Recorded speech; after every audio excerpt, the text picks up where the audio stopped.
So just like you mentioned how you'd have to go to that patient's childhood to understand that person fully. And so what we want to do now for our next question is to sort of like go back into your personal timeline and sort of like to know your background and the environment that you were raised in. So, we learned that you were raised in the countrysides of South Korea in a male favored traditional Korean family household. Yet you made it to medical school, which in Korea, only the cream of the crop upon fierce competition matriculate. And so what we want to know is like, what were your key driving forces behind you defying the odds to not only make it to medical school in Korea, but also to land on a highly respected career at Hopkins as someone who was not raised in the US? Yeah. So I do think that it's maybe a bit unusual a story or not, I don't know, but it is true. It wasn't a countryside though. It was Daegu, which is a large city but poor family, and then my mom's from countryside. So anyway, and then another thing I think more significant than that is that very atypical for Korean family, my parents never emphasized studying. I mean, a lot of people say that, but I don't know. Like, it's like almost, first of all, they weren't very highly educated. Because both my mom graduated middle school and my dad dropped out of high school. So neither of them even graduated high school. So they didn't really have much understanding of higher education. And that our family was like that. Not really. I had a cousin went to college. One cousin went to college, something like that. Nobody else went to the college, no aunts and uncle, nobody went to so nobody knew what's like higher education brings or what. So I never was told, hey, you need to really study hard and you got to go to good college. I never heard that because they never went to college, and which I think was great because I see these nowadays children are so pressured to just study and go to the good college, and I'm so grateful that I wasn't under that pressure. And I think that what I did well was I was a very curious person. Even now, I think that's why I thrive in an environment with very difficult cases that you need to figure it out.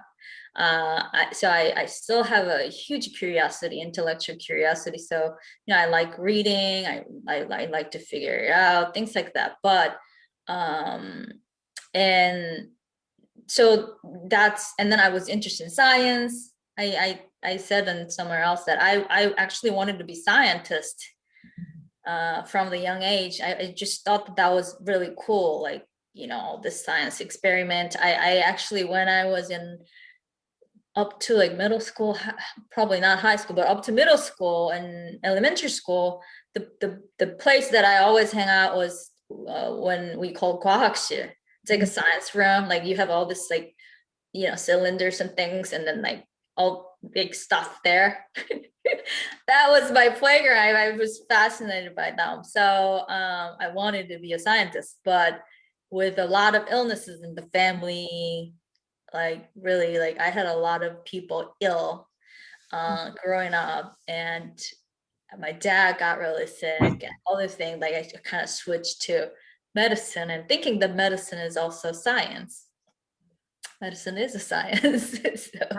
so anyway, that's what happened. I think for me, I've been always like driven, like more internally driven, either intellectual curiosity or, as I said, like if I go somewhere, I really like, people think that when you see my, CV or what do you call it, resume, then you would think that, oh, this person went to like a medical school and, Harvard Medical School, research and Johns Hopkins. So like this person, like go elite courses, but I really never went for that.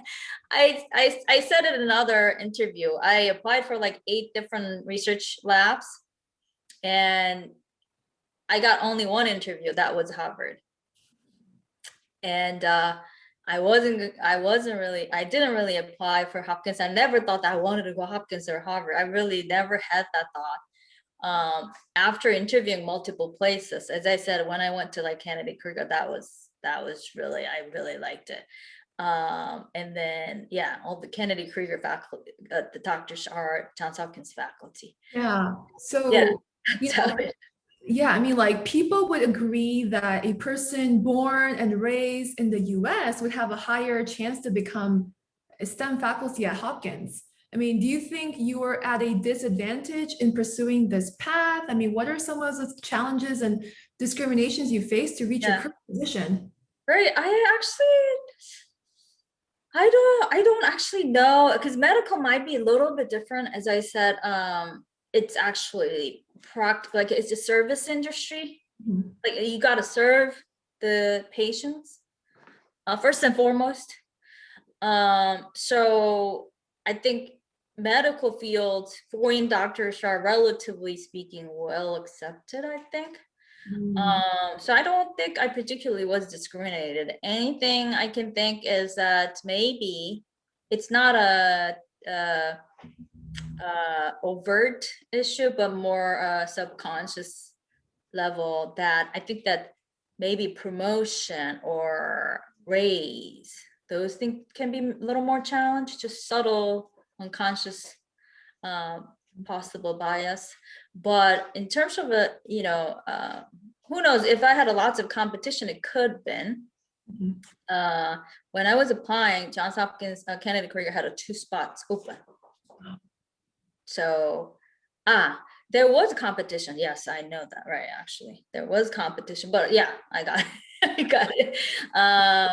So, but by that time, when I was applying, my resume looked pretty good, because UNC psychiatry is, again, one of the top like 15%, like really good school, and child psychiatry training is amazing, really, even compared to Hopkins, because now I'm at Hopkins. It's UNC programs, awesome. So I was trained there. I had a very good recommendation letter, and I got an award during the training. And then, I had a Harvard research background, and then, so my by then I was very competitive with other people. So, but I never, the only challenge I think that as us, we have is really language for me. And I had a very difficult time, which I put in the book too. Like I almost thought about, should I quit? Not that I wanted to quit, I wouldn't have quit, but I thought, should I quit? Because my English is so like poor. Am I a disservice to the patient, or am I making like such huge like mistakes that'll harm my patient? Like, should I quit because of that responsibility? And that was difficult time. I think that mentally one of the most difficult times for me, because as a psychiatrist, not understanding what your patients are saying was just so difficult to continue. But other than that, I don't know about, again, other fields, but overall, I think that in the culture of America, if you excel in what you do, it's hard to discriminate you. If you're really good at what you do.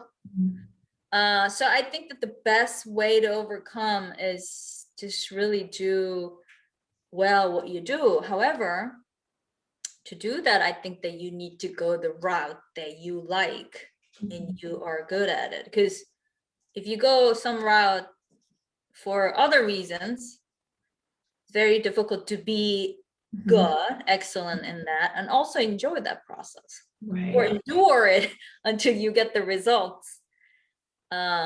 So I think that that's the part. I didn't, particularly felt that I was, discriminated. Yeah, that's amazing. I think I absolutely agree with you that if you're skilled and if you're really proficient at what you're doing, I think that would also shine amid all the difficulties and challenges that generally people experience overall. So that's really encouraging to hear.